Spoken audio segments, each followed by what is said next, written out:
اب آج کل تبلیغی اجتماع ہے لاہور میں، یہ پہلا فیض ہے، اس کے بعد دوسرا ہے، پھر تیسرا۔ لاکھوں لوگ اس اجتماع میں شریک ہوتے ہیں، اور یہ حضرت مولانا محمد الیاس رحمت اللہ علیہ کن دہلوی جو ہندوستان کے ایک بزرگ تھے، یہ ان کا لگایا ہوا ایسے درخت ہے جس سے امت کو رہنمائی ملتی ہے۔ حضرت امام مالک رحمت اللہ علیہ ایک جگہ فرماتے ہیں کہ اس امت کی ہدایت اسی طریقے سے ہوگی، اسی محنت سے ہوگی جو حضور نبی کریم صلی اللہ علیہ وسلم کے زمانے میں ہوتی۔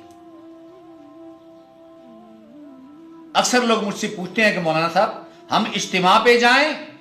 یا یہ پیسے کسی کو صدقہ کر دیں؟ آپ کو غرباء کا بھی خیال رکھنا چاہیے، آپ کو ایسی دینی محفلوں میں بھی شریک ہونا چاہیے۔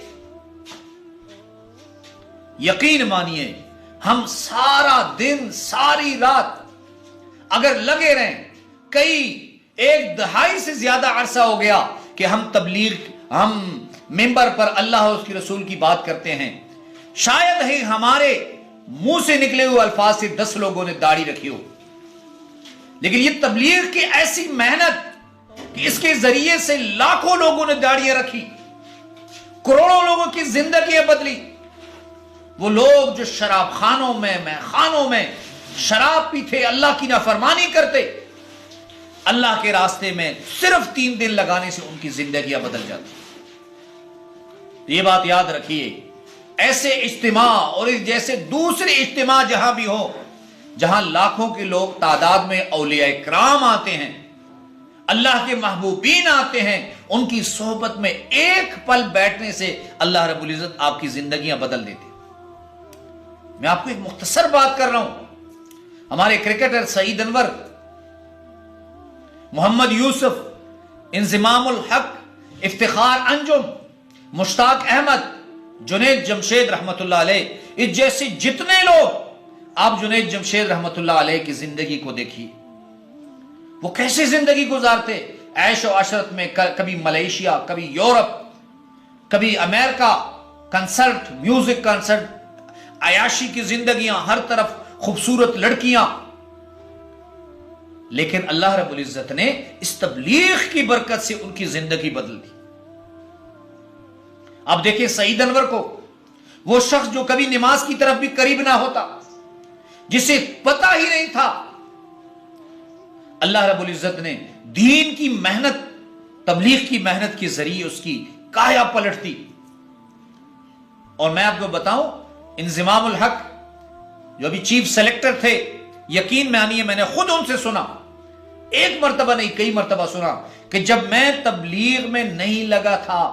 تو میں نے ساری زندگی ایسی گزاری کہ مجھے یہ پتہ ہی نہیں تھا کہ غسل کے فرائض کیا ہوتے۔ اور اسی طرح میں آپ کو صرف سمپل کے طور پر مثال پیش کر رہا ہوں کہ کرکٹر محمد یوسف، جسے یوسف یوحنا کہا جاتا، آج جو اس کی خوبصورت داڑھی، اس کے بچے حافظ قرآن، یہ تبلیغ کی محنت ہے۔ اور جتنے آپ کو مدارس نظر آ رہے ہیں، آپ کو بھی یاد ہوگا کہ ہمارے زمانے میں جو سفید ریش بزرگ ہیں، وہ کہتے ہیں کہ ہمارے زمانے میں ایک حافظ قرآن ہوتا، یہاں کئی 10 گاؤں 12 گاؤں چھوڑ کر آپ کو ایک عالم دین یا ایک حافظ قرآن ملتا۔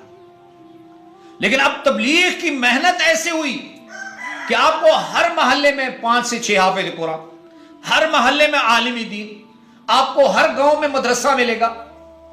ایسا وقت تھا کہ مسجدوں میں امام نہیں ملتے تھے، الحمدللہ آج مسجدیں کم اور علماء زیادہ ہیں۔ لیکن ایک بات میری تبلیغی بھائیوں سے درخواست ہے کہ آپ جب 4 مہینے لگا دیتے ہیں تو یہ دین کی معمولی باتیں آپ سیکھ لیتے ہیں۔ حضرت مولانا الیاس رحمۃ اللہ فرماتے تھے کہ علماء کی اتنی قدر کرو کہ آپ نے علماء کے پاس اگر جانا ہے تو عالم کی زیارت کی نیت سے جاؤ، اس کو دعوت دینے کی نیت سے مت جاؤ۔ میری تبلیغی بھائیوں سے ایک درخواست ہے کہ خدا را جب آپ 4 مہینے لگا لیتے ہیں یا سال لگا لیتے ہیں تو آپ دین کی وہ ضروری باتیں سیکھتے ہیں، آپ عالم نہیں بن جاتے۔ آپ سے درخواست ہے کہ علماء سے پھر مقابلہ نہ کرے، پھر چھوٹی چھوٹی باتوں میں علماء کی گستاخیاں بھی نہ کرے۔ میں نے تو آج تک معذرت کے ساتھ اکثر میں تبلیغی بھائیوں کو دیکھتا ہوں کہ وہ علماء کی غیبت اور علماء کے پیچھے بولنا. بھائی آپ 4 مہینے لگانے کے بعد آپ کو علماء کی غیبت کی سند نہیں مل جاتی. تو اس لیے بہت عظیم کام ہے. اللہ رب العزت ہم سب کا حامی و ناصر ہو. وآخر دعوانا الحمدللہ رب